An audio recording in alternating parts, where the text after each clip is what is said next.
મારા બાબાએ મોહિતે જે આવાસ યોજનાની લાભ લીધો છે એના માટેનો જે વિવાદ આજે મીડિયામાં ચાલી રહ્યો છે એ મારો બાબો મારા રેશન કાર્ડથી અલગ હતો, પોતાનું અલગ રેશન કાર્ડ ધરાવે છે, મારાથી અલગ હતો, લગ્ન કરેલા હતા।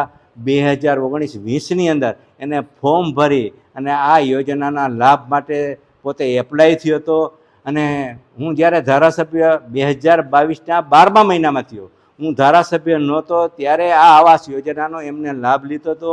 આ મકાન પોતે બનાવે છે, પોતાની માલિકીની જગ્યા છે, એ માલિકીની જગ્યામાં મકાન બનાવે છે। એ મકાનની અંદર આદરણીય શ્રી નરેન્દ્રભાઈ મોદી સાહેબની જે મકાન સહાય છે એમાં સહાય લીધેલી છે, માત્ર 2 હપ્તાની સહાય લીધેલી છે અને એને ફ્લેટ બનાવ્યો નથી કે આખું મકાન સહાયથી બનેલું નથી।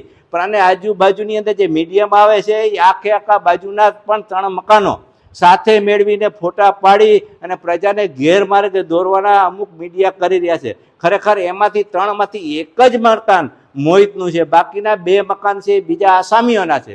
આ રીતે કરીને મારી છબી ખરડાય, પાર્ટીને નુકસાન જાય, એના માટેના અમુક લોકો, કહેવાતા લોકો જે ફોન કરી આ વિગત લઈ મારી છબી ખરડાય એ માટેના પ્રયત્નો કરી રહ્યા છે। પરંતુ હું તો વર્ષોથી પાર્ટીની અંદર નિષ્ઠાને પ્રમાણિકતાથી બાબા સાહેબના વિચારોને વરેલો છું, સંઘ સાથે જોડાયેલો વ્યક્તિ છું અને મારી છબી એમ ખરડાવવાની હતી। હું તો પાર્ટીને વફાદાર છું અને પ્રજાને વફાદાર માણસ છું અને એ રીતે મેં હજી આજની તારીખમાં એક પણ પ્રકારના ક્યાંય ભ્રષ્ટાચારનું ક્યાંય પણ તમને જોવા અને આખા પણ મીડિયાની અંદરથી ઘણી જગ્યાએથી મને ફોન આવ્યા છે, મને આશ્વાસન આપવા માટેના પણ ફોન આવ્યા છે અને જેને ખબર છે એ લોકો પણ મારી સાથે છે, મારા કાર્યકર્તાઓ પણ મારી સાથે મને ફોન કરીને કહી રહ્યા છે કે આ તમારા માટે જે થઈ રહ્યું છે અમે જોઈ રહ્યા છે એ કાંઈક છે અને મીડિયાની અંદર જે આવી રહ્યું છે એ જુદું જ પ્રકારનું ગેરમાર્ગે પ્રજાને દોરવા માટેનું જે કરી રહ્યા છે।